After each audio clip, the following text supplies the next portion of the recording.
Hey guys, this is me from the future. I sorta screwed up a little bit and didn't record audio at all the entire time. So this is gonna be a voiceover, which is pretty exciting. Haven't done one of these in a while.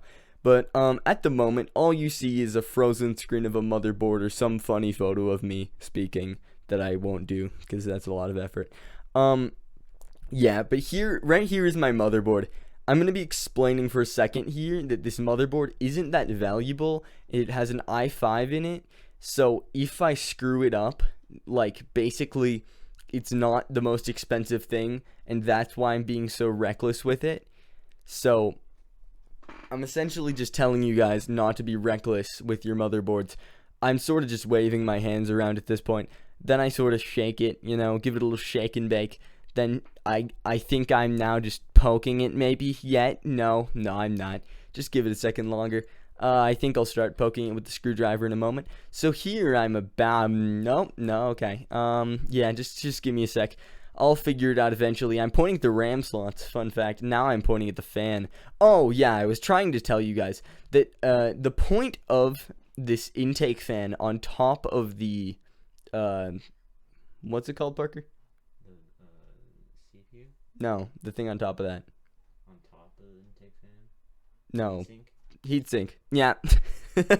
The fan on top of the heatsink is to keep the heatsink cool. By the way, I actually knew that. I was just quizzing Parker. Here I am in the third person. This is just me. I'm currently just unscrewing the fan. I think there was only one screw done in because I hadn't done it for a bit. So yeah, I'm just unscrewing that and I'm about to pull it off. But I think I used this as a beautiful learning opportunity to show you guys how CPU fans are actually plugged in.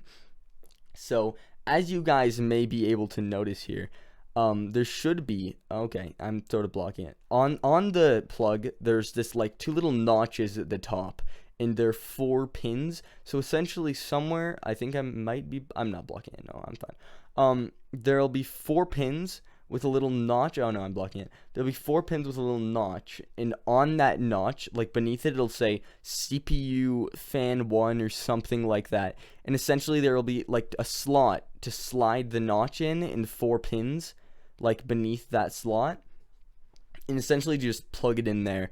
And here I start to unscrew the fans, the heatsink, sorry, and yeah, this takes a bit, so I'll just see you in a second. And back at it again. At this point, I have 1 screw left, and I was explaining to you that if you have this same assortment of Intel cooler, then there will be a little ticking noise, essentially, like a little.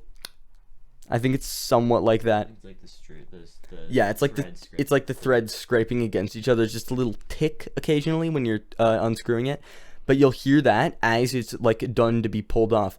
And I think I might have put it out of range. I did. Just out of range, though. That is very unfortunate. What I was trying to demonstrate here is that isopropyl alcohol works like amazingly well. And essentially all you really need is like a microfiber cloth. If you don't have that, maybe use a paper towel, but 99% isopropyl alcohol works the best. But I was using 70% here and it still works incredibly well. There's a fairly noticeable difference, but not to the point where you guys will really notice it in this video. But yeah, at the moment I'm just poking the hole in the top of an alcohol bottle with a screwdriver. That's always a sentence I've wanted to say. But I think, yeah, you just put a tiny little dab on the microfiber cloth and you just sort of scrub it up dub away. Like scrub it up dub, 3 men in a tub, just make a couple circles. You have to kind of find the right area on it, then use a different area on the microfiber cloth because one area will get covered in the thermal paste. I would recommend using like a pretty trash microfiber cloth for this one. Like I just have a bin of them over there of just ones that I like use for electronics and stuff. You guys may not be able to see this part well. It's a lot better demonstrated on the CPU. But I think somewhere around here my microphone started to fall, so audio quality wouldn't have been the best either way.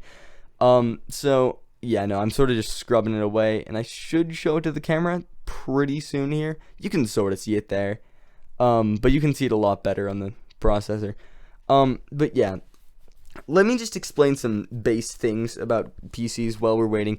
Okay, so the way that this, oh gosh, I can heatsink, that's what it's called. I remember this. I should really remember this.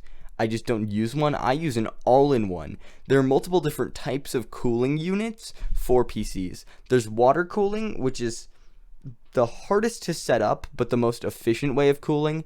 And there is an AIO, which is essentially a water-cooled system, but like just an all-in-one. Like you just sort of plug it onto your computer, and it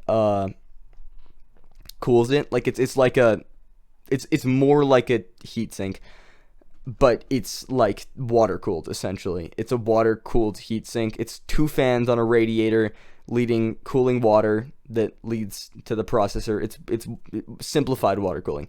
And right here I'm actually taking out the processor. I think it was just to show you how clean it was. I'm not exactly sure why. But pretty soon here I will actually be having a video up about how to install a processor properly into the motherboard. I think that's maybe what I was getting a little bit into here, but just with less detail. Or I was talking about how the microphone is falling over. Either ways, I'm sort of just like distracted. Oh.